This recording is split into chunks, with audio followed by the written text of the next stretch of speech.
Praise the Lord. Good morning. ஆண்டவராகிய இயேசு கிறிஸ்துவினுடைய நாமம் இந்த காலை வேளையிலே மகிமைப்படுவதாக. ஃபண்டமெண்டல் டாக்ட்ரின்ஸில் ஃபர்ஸ்ட் திங்கை குறித்து நம்ம இன்னைக்கு பார்க்க போகிறோம். ரிப்பண்டன்ஸ், மனம் திரும்புதல்.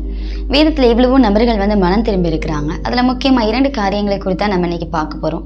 பேதுரு மற்றும் யூதாஸ்காரியர். இந்த 2 நபர்களை குறித்து கொஞ்சம் விரிவாக நம்ம இன்றைக்கு ஈவினிங் நம்ம டிவோஷனில் பார்க்கலாம்.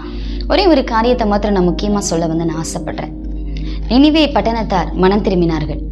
யோனா தீர்க்கதரிசி தேவனுடைய வார்த்தையை கேட்டு இந்த நினிவே பட்டணத்தாருக்கு போய் நினிவே பட்டணத்தில் உள்ள எல்லா ஜனங்களையும் நோக்கி அவர் சொல்லுகிறார், நீங்க மனம் திரும்புங்க, இன்னும் 40 நாள்ல இந்த நினிவே கவிழ்க்கப்பட்டு போகும் அப்படின்னு சொல்லி அவர் சொல்லுகிறார்.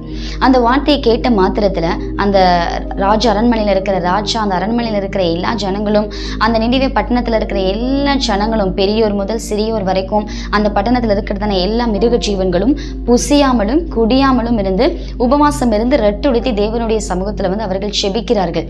அவர்களுடைய பாவத்திலிருந்து மனம் திரும்பி அவர்கள் தேவனிடம் செபிக்கும் பொழுது தேவன் அவர்களுக்கு கொடுக்க இருந்ததான அந்த அழிவிலிருந்து அந்த ஜனங்கள் மீட்கப்பட்டார்கள் அப்படின்னு பார்க்குறோங்க.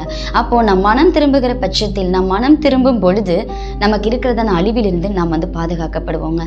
இன்றைய செய்தியை நீங்கள் விரிவாக கேட்க இன்று மாலை எங்கள் யூடியூப் சேனல் எங்களோடு கூட இணைந்திருங்க. கர்த்தர் தாம் இந்த வார்த்தைகளின் மூலமாக உங்கள் யாவரையும் ஆசீர்வதிப்பாராக. ஆமென். God bless you. பாய்.